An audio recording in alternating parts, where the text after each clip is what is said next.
ఇంకొకటి ఏది సంక్షేమం నిండుగా అట. ఇగో ఇది ఏడుంది సంక్షేమం నిండుగా. ఎన్ని స్కీములు చెప్పారు మీరు 6 గ్యారంటీల్లో? ఇవి ఒక 13 ఉన్నాయి, అలా 420 ఉన్నాయి. ఈయన సంక్షేమానికి ఎన్ని నిధులు పెట్టిర్రు? ఆడబిడ్డలకు 2500 ఎక్కడ పోయినాయి? దానికి ఎంత ఇస్తారు? ఇచ్చే అన్ని కూడా ఇప్పుడు వీళ్ళు వాళ్ళ బడ్జెట్లో పెట్టిన అన్ని కూడా మాక్సిమం వివిధ రూపాల్లో లోన్ల రూపంలో తీసుకొచ్చి ఇచ్చేటి తప్పితే, అంటే మనకు ఒక దగ్గర అప్పు తెచ్చుకోవడానికి వీళ్ళు షూరిటీ ఇస్తారు అంతే. మనం వాడు అప్పు తెచ్చుకోవాలి, మన ఊర్లలో తెచ్చుకుంటాం కదా, ఎవరైనా తెచ్చుకుంటాం వాళ్ళని గవాయి లెక్క పెట్టుకుని పోయి అప్పు తెచ్చుకుంటాం. అట్లా పెట్టి అప్పు తెచ్చుకోవడానికి వీళ్ళు గవాయి ఉంటారు అంతే. మళ్ళీ మనమే కట్టుకోవాలి అవి. అలా వీళ్ళు చేసేది ఏముండవు. సంక్షేమానికి వీళ్ళు పెద్ద పీటేసింది ఏం లేదు. మళ్ళీ ఆడిడ లోన్లు తెచ్చుకొని మనం తెచ్చుకో. ఇందులో ఇంకా చాలా ఇంట్రెస్టింగ్ విషయాలు ఉన్నాయి ప్రభాకర్. ఇందులో ఎట్లా ఉంది, ఇందులో వీళ్ళు పెట్టిన బడ్జెట్ లా అంటే వీళ్ళు ఇచ్చినటువంటి 6 గ్యారంటీలలో కొన్ని స్కీమ్స్ ఉన్నాయి కదా. పింఛన్ల పెంపు ప్రధానంగా ఉన్నది. పింఛన్ల పెంపు అసలు మహిళలకు 2500 రూపాయలు మహాలక్ష్మి స్కీమ్ కింద ఇస్తామన్నారు కదా. ఆ రెండింటి ప్రస్తావన లేదు బడ్జెట్ లో. ఆ రెండింటి ప్రస్తావన లేనలేదు అసలు.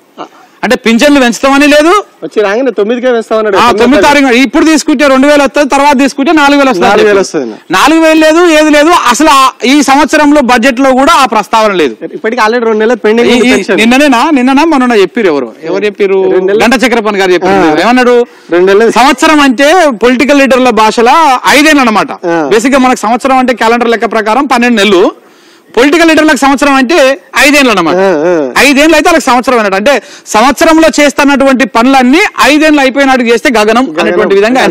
సంవత్సరం అనుకుంటే అంత అనుకుంటే 5 ఏళ్ళని మనం ఒక. ఇక ఇప్పుడు బడ్జెట్ లో ఏదైతే సున్నా పెట్టారో దాన్ని చూపిస్తుడు. రైతు సంక్షేమానికి ఏదో అరకొరగానే ఇప్పుడు మనం చెప్పిన లెక్కల ప్రకారం చూసుకున్నా గానీ పెద్దగా అద్భుతమైనటువంటి బడ్జెట్ ఉన్నట్టుగా ఏం కనపడతలేదు. కోతలు తప్పవన్నటువంటి సంకేతాలు అద్భుతంగా కనపడతా ఉన్నాయి. ఇక దళిత బంధుకు కంప్లీట్ గా రామ్ కేసీఆర్ అప్పుడు ప్రచారంలో బాగా చెప్తా ఉండే రైతు బంధుకు రామ్ దళిత బంధు జై భీమ్ అన్నాడు. సేమ్ అదే జరుగుతా ఉంది ఇప్పుడు. కనీసం దళిత బంధు అనేటువంటి వ్యవహారాన్ని కూడా అక్కడ వాళ్ళు ఏదో అంటే వాళ్ళు బేసిక్ గా దళిత బంధుకు మొదటి నుంచి వాళ్ళు వ్యతిరేకంగానే ఉన్నారు. దాన్ని దళిత బంధుకు రూపాయి కూడా కేటాయించలేదు. అసలు ఆ స్కీమ్ ని పక్కన పెట్టేశారు. ఇక దాంతో పాటు గొర్రెల పంపిణీకి గుండుసున్నా ఇచ్చారు. గత ప్రభుత్వం ఇచ్చేటువంటి గొర్రెలాంట్లోనే స్కీమ్ జరిగింది, స్కామ్ జరిగింది అని చెప్పేసి దాని మీద ఎంక్వైరీ చేసి ఒక కథ నడిపిస్తా ఉన్నారు. సో కాబట్టి గొర్రెల పంపిణీకి కూడా ఏం బయలే, చేపల పంపిణీకి కూడా 5వ వంతు అంటే ప్రతి సంవత్సరము ఎప్పుడైతే గత ప్రభుత్వాలు కేటాయించిన దానికంటే ఒక 5వ వంతు అంటే గత ప్రభుత్వము ఒక 500 రూపాయలు కేటాయించింది అనుకో, ఎగ్జాంపుల్ ఒక 5 కోట్లు కేటాయించింది అనుకో, ఇప్పుడు వాళ్ళు ఏం చేస్తా ఉన్నారు దాంట్లో 5వ వంతు కేటాయించారు అనమాట. అంతకుమించి ఇంకొకటి ఏం లేదు. ఇక ఆటో కార్మికులకు మొండి చెయ్యి.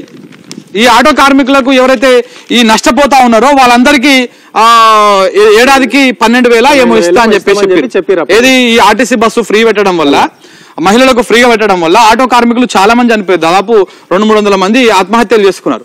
వాళ్ళని జరం కాపాడడం కోసం, వాళ్ళకు ఊతమియడం కోసం ఏం చెప్పిండంటే ఈ ఏదో భరోసా కల్పిస్తాం, వాళ్ళకు కొంత నగదిస్తామన్నారు. దానికి సంబంధించినటువంటి పథకం కానీ దానికి సంబంధించినటువంటి డబ్బులు కానీ ఎక్కడ కూడా అందులో లేవు. ఇక దాంతో పాటు నేతనకు నో భరోసా. ఇప్పటికే మన బతుకమ్మ చీరలకు కూడా బడ్జెట్ లో పట్టనే బతుకమ్మ చీర అంటే బతుకమ్మ చీరలకు కూడా అందులో ఎలాంటి కేటాయింపులు లేవు. బేసిక్ గా సిరిసిల్లాలో ఇప్పటికే మనం చూస్తా ఉన్నాము నేతన్నల పరిస్థితి. నిన్న కూడా ఒక నేతన్న ఆత్మహత్య చేసుకున్నాడు. నిన్న బంద్ ప్రకటించారు సిరిసిల్లలో. మొత్తం దానికి సంబంధించి సాంచలు మొత్తము పాతింప సామానికి అమ్ముకుంటున్నటువంటి పరిస్థితి వస్తా ఉంది అక్కడ. సో దాన్ని కూడా అక్కడ వాళ్ళు బంధువులు విజయవంతం చేశారు. కనీసము ఆ నేతన్నలకు ఏదో భరోసా కల్పించేటువంటి విషయమా లేకపోతే వాళ్ళ ఆత్మహత్యలు ఆపేటువంటి విధంగా ఏదైనా ప్రయత్నం చేస్తే బాగుంటుండే. ఆ విధంగా ఆ వర్గాలకు సంబంధించినటువంటి బిడ్డలు నేతన్నలు చాలా ఆశగా ఎదురు చూసారు. బట్ కానీ వాళ్ళకు రూపాయి కూడా కేటాయించలే. కనీసం బతుకమ్మ చీరలకు ఆర్డర్ కానీ అట్లాంటిది కానీ ఏది లేదు. నాకు తెలిసి రాను బతుకమ్మ పండుగ నిషేధం పెడతారో ఏమి ఇలా చూడబోతే ఈ లెక్క ప్రకారం చూసుకుంటే పోతుంది. బాబు గారు వచ్చారు కాబట్టి బతుకమ్మలు ఉండకూడదు. ఇంకా మిగతా నేను చూసిన ఏంటవి మన సెక్రటరియట్ కు ముందుగా నేను ఒక ఫోటో చూసిన. సెక్రటరియట్ ముందుగా ఓల్పోతున్నా అంటే ఇంక మన దేవుళ్ళ విషయంలో కొంత కాంట్రవర్సీగా మాట్లాడడం తప్పు. బట్ కానీ కొంత ఆంధ్రీకరణ జరుగుతూ ఉంది. తెలంగాణ మెల్లమెల్లగా ఆంధ్రీకరణ జరుగుకుంటూ పోతా ఉందన్నమాట. అది ఆ ఫోటో చూపిస్తా మీకు.